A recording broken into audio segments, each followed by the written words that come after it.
You pay, on time, every month, without fail. Yet it doesn't matter. You've been denied a mortgage. Not because you're unemployed or a fraud, but because your credit history isn't your life. It's a digital verdict handed down by 3 bureaus who have never even seen you. You've paid off your cards, closed your overdraft. Even your student loan debt feels like a cross you bear, but the algorithm only sees the past and penalizes you for it again and again. Picture this. It's 2 in the morning and you're sitting in your kitchen, staring at a screen. Your credit score is 680. Why, you whisper. You did everything right. But the system says, not wrong enough. And that's where things get interesting. You're a perfect payer, and that makes you boring. Banks don't profit when you pay on time. They lose money on you. Internal data shows you generate 30 to 40% less profit than someone who occasionally misses a payment, because with them, you can levy fines, raise interest rates, or push useless insurance. The system doesn't want you to get out of debt. It wants you to breathe in it, like a fish in murky water. Do you recognize this fear? The fear of checking your balance? The way your heart drops with every letter from the bank? It's not paranoia. It's by design.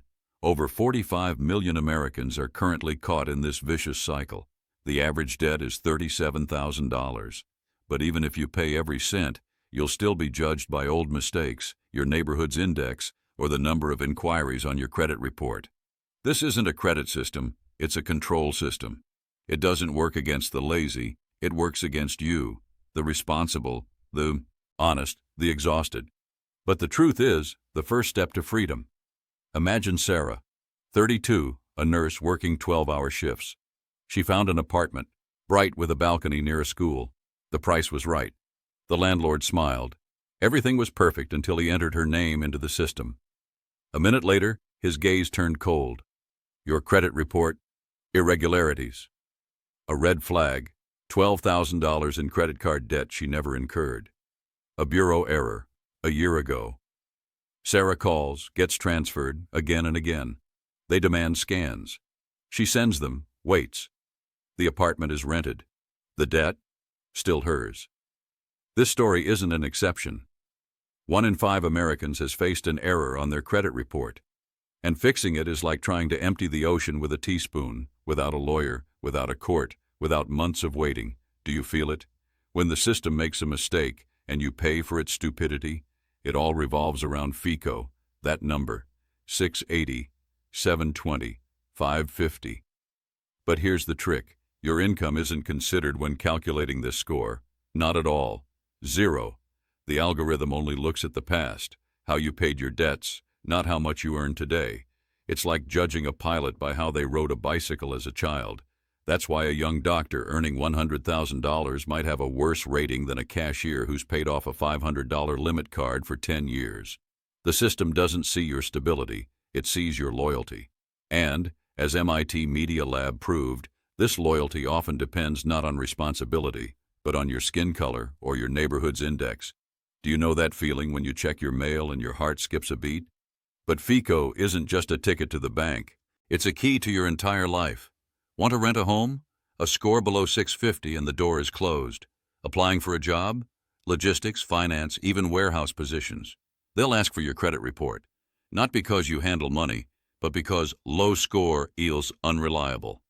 Buying insurance? People with a 600 score pay $200 more annually than those with 750. Your financial reputation is a universal lock. And if it's broken by an error you didn't commit, you're left out. Not just without credit, but without a roof, without a job, without justice. Look closely. Your score isn't a reflection of your life. It's a reflection of a system that wants to keep you inside, moving, stressed, and in debt.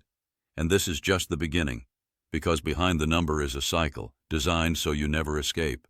She did everything right, got a job after college, started paying her bills. The system set the rate, 12%. She heard about refinancing, lower your payment, ease your life. It sounded like salvation. She signed. The system added a fee, hidden in Clause 7 in fine print. She paid every month.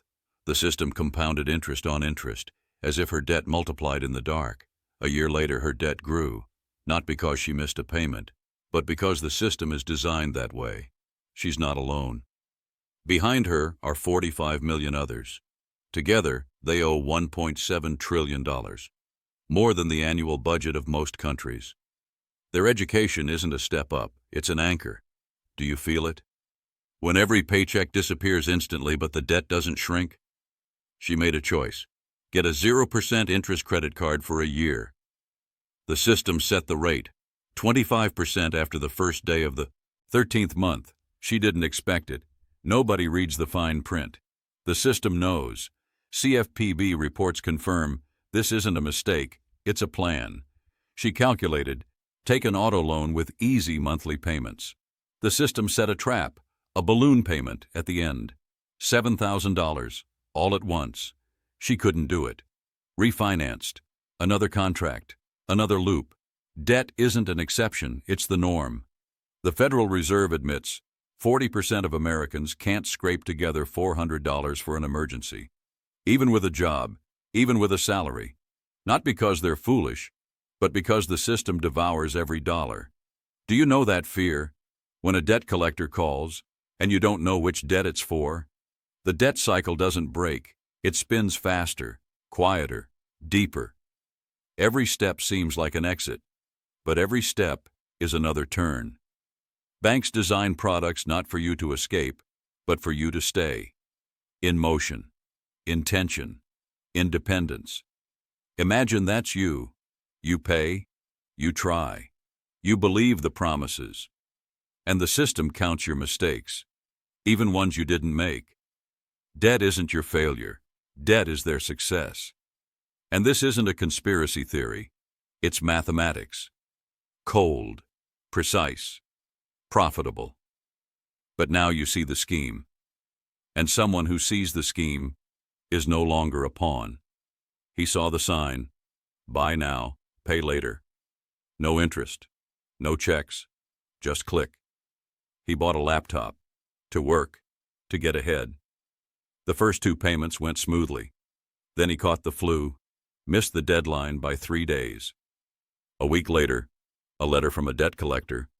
A month later, a court summons. He didn't know, buy now, pay later doesn't show up on your credit history.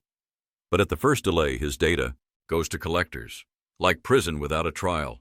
According to the CFPB, 1 in 5 BNPL users get sued in the first year. And it all started with the promise of free credit. But it was a trap, disguised as convenience. Do you feel it? When apparent freedom is actually a cage? After the 2008 crisis, regulators swore, never again. Instead, banks devised new schemes, even trickier ones.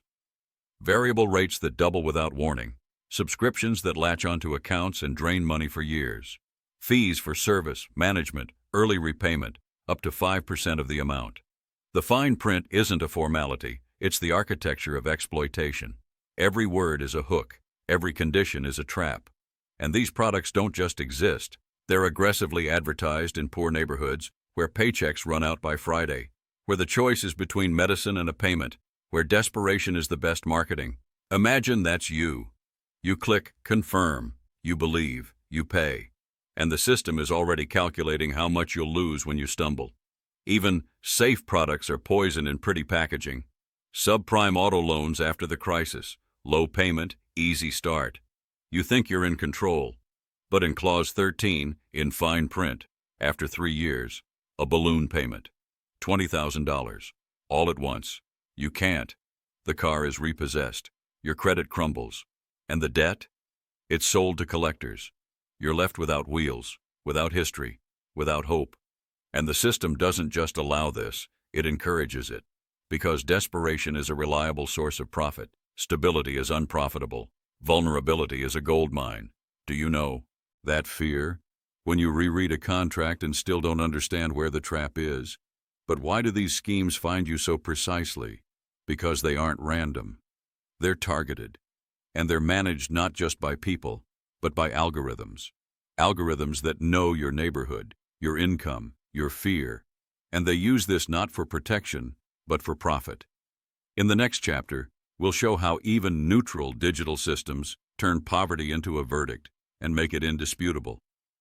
She's a researcher from Stanford's Computational Policy Lab, Sitting in the lab late at night, the screen flickers with tables. Suddenly, stop. Two borrowers. One lives in a suburb with white picket fences and lawns. The other, in a block with black flags and old buses. Income, $75,000 for both. Credit score, 710. But the mortgage? The first gets 3.5%. The second, 5.5%. A 2% difference.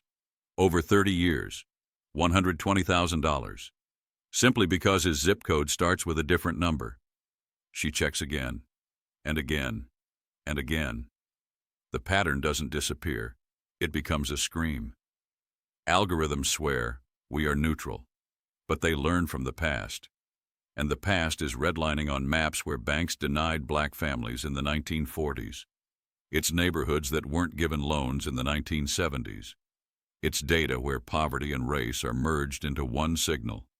And today, the algorithm sees your zip code and decides you are risky. Not because you don't pay, but because your neighborhood paid poorly, according to historical records skewed by discrimination. Race isn't entered into the system, but the zip code is its proxy, a mask for old hatred. MIT and Stanford proved bias hasn't disappeared. It's become digital, scalable, invisible, and thus almost invulnerable. Imagine that's you. You earn $150,000, but in 2021, you missed a payment. You were sick, had no insurance. Your rating dropped.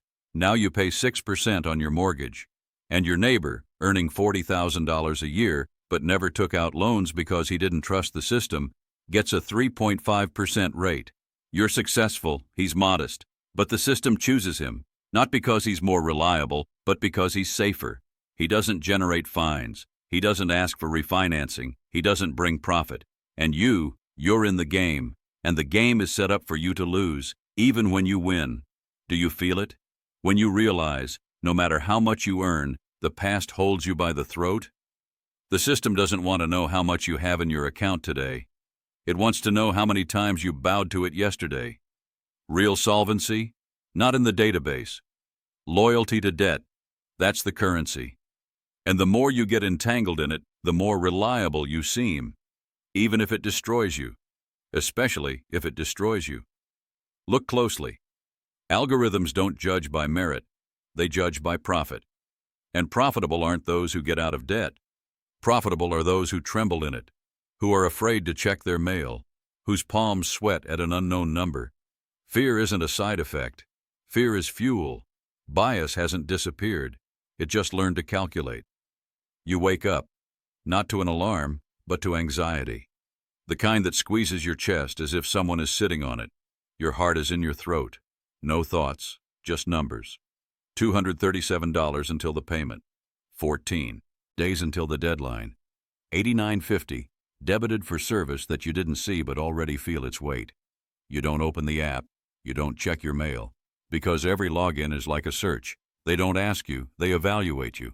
As a risk, as a threat, as an expired number. You don't dare argue with the bank. You don't dare demand explanations. You don't dare miss even one payment.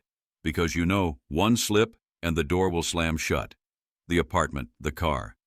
Even a new zero-interest card. Everything will disappear. Not because of money, because of fear. Do you know that cold feeling in your stomach? When an unknown number calls and you don't answer? Fear isn't a side effect, it's currency. And the system prints it, deliberately. When you're afraid to ruin your credit history, you stay silent. You sign. You pay. Even when the payment is unnecessary. Even when the debt is already paid off. According to the CFPB, over 60% of Americans avoid checking their credit reports. Not out of laziness, out of terror. Terror of seeing a red flag, $5,000 in debt for a service you didn't order. And even more don't dispute it, because bureaucracy seems like a wall, and the consequences, an abyss. But here's the mind-bending paradox. Paying off debt can lower your score. Yes, you heard right. Closed a card? The algorithm thinks, less activity, higher risk. You've become boring, unpredictable, dangerous. Because the system doesn't measure your honesty, it measures your usefulness. And the more often you take out loans, even with late payments, the higher your score, because you bring profit. And you pay on time, live within your means. Don't take on extra, and the algorithm penalizes you for it. As MIT Media Lab showed, banks consider such people less profitable and give them worse terms. Do you feel it? When good deeds are punished and mistakes are rewarded, the system doesn't want you to leave. It wants you to tremble, for your palms to sweat every time you open the app, for you to choose between medicine and a payment, for you to stay silent. Because fear is the best lock. And it works. 40% of Americans can't scrape together $400 for an emergency. Not because they're idle, because every dollar already belongs to someone else. Imagine that's you. You did everything right, and the system still holds you by the throat. And all of this isn't a mistake. It's mathematics. Cold, precise, profitable. But now you know, fear isn't your weakness. It's their fuel, and whoever understands how to turn it off is already free. Maria paid off her car, completely, without a single late payment. But when she went to sign the lease agreement, the agent shook his head. "Your report is red," he said. On the screen, $12,000 in auto loan debt, which didn't exist. She calls the bureau. A polite voice. "We just reflect the data." Calls the bank. "We sent a notification." But in the system, silence. She files a dispute, sends receipts, waits, gets rejected. Insufficient evidence. 3 months later, with a lawyer, the error disappears. But the apartment is already rented. The job, lost. The move, failed. And the bureau, not a word of apology. By law, they are not at fault. Court archives say 1 in 5 faces such an error. Less than 10% correct it without a lawyer. Do you feel it? When your honesty doesn't matter? Equifax, Experian, TransUnion, not government services, private corporations, their capitalization, tens of billions, their business, to sell you, your reputation, your fear, your zip code. You are not a customer. You are a commodity. The Fair Credit Reporting Act requires correcting errors, but it doesn't punish for ignoring them. Court cases show bureaus lose documents, delete disputes, pretend not to see evidence, and it's all legal because the system is built this way. If you make a mistake, you pay. If they make a mistake, you still pay, with time, with nerves, with your job. Do you know that chill? When you realize you're not a person, you're a profile. But the most cynical part? These same bureaus that refuse to correct your history sell your data to collectors for real money. Missed a payment by 3 days? Your name, number, address, already in the collector's database. And also to marketers, insurers, banks. They know how much you spend on food, on medicine, on gas, and they use it to squeeze the maximum out of you, without asking, without consent, without shame. Stanford Computational Policy Lab proved, even with the same FICO, residents of black neighborhoods get worse terms just by the index. This is not an error. This is algorithmic discrimination, disguised as neutrality. Imagine that's you. Your honesty is their data leak. But there's one thing they can't steal: your awareness. Credit history isn't a moral judgment. It's a business model. And once you see that, fear loses its power. You start to demand, to dispute, to check, because truth is the first step to freedom. And it starts with one action: request your report. Not for the numbers, for justice. Are you ready to do it? All of this is not an accident, it's architecture. You pay on time for years, and the system still has you hooked. Your credit score decides if you'll have a roof over your head. Hidden fees and variable rates turn your debt into a snake that bites itself. Algorithms, pretending to be neutral, copy the past, with its redlining, racial boundaries, and poverty disguised as risk. The fear of an error in your report forces you into silence. And 3 corporations, Equifax, Experian, TransUnion, sit in the shadows, selling your anxiety as a commodity. They are not judges, they are brokers, and their profits grow while you tremble. CBPP studies confirm millions of working Americans live on the edge, not because of foolishness, but because of traps woven into the very fabric of the system. Remember the person who paid student loan debt like a cross? He no longer waits for mercy. He requested his report, for free, by law. Found a double charge, filed a dispute. When the bureau brushed him off, he went to the CFPB, and when the money came back, he didn't rush for a new card. He opened an account at a credit union, where clients are not commodities but members, where profits are returned, not extracted. He didn't get rich. He became free. This is not a feat, it's a choice. And it doesn't start with a perfect FICO, but with one question: why should I trust those who make mistakes at my expense? Here's the final blow. Your credit history is not your reputation. It's someone's business model. It doesn't see you wake up at 5 a.m. It doesn't know how much you give to your parents. It doesn't consider that you save for medicine, not a vacation. It sees only one thing: do you bring profit? If you pay on time, you're boring. If you're poor, you're risky. If you don't take out loans, you're unpredictable. But that's a lie, packaged in numbers. The Federal Reserve showed a doctor with an income of $150,000 pays more for a mortgage than a cashier with $30,000, simply because their FICO is lower. The system doesn't measure stability, it measures obedience. Do you feel it? When you realize your worth doesn't fluctuate between 300 and 850. Now, your move. Right now. In the comments. Write: do you still believe that a credit score is a mirror of responsibility? Or do you see it for what it has become? A tool of control designed not for your protection, but to profit from your vulnerability. Don't be silent, because the system thrives on silence. And truth begins with one word, one request, one refusal to believe the fine print. Remember, 1 in 5 who clicked "Buy Now" hears a debt collector's voice a year later, not because they didn't pay, but because the system doesn't consider their debt real until it's too late. Your life is not a credit report, and it's time to stop living as if it is.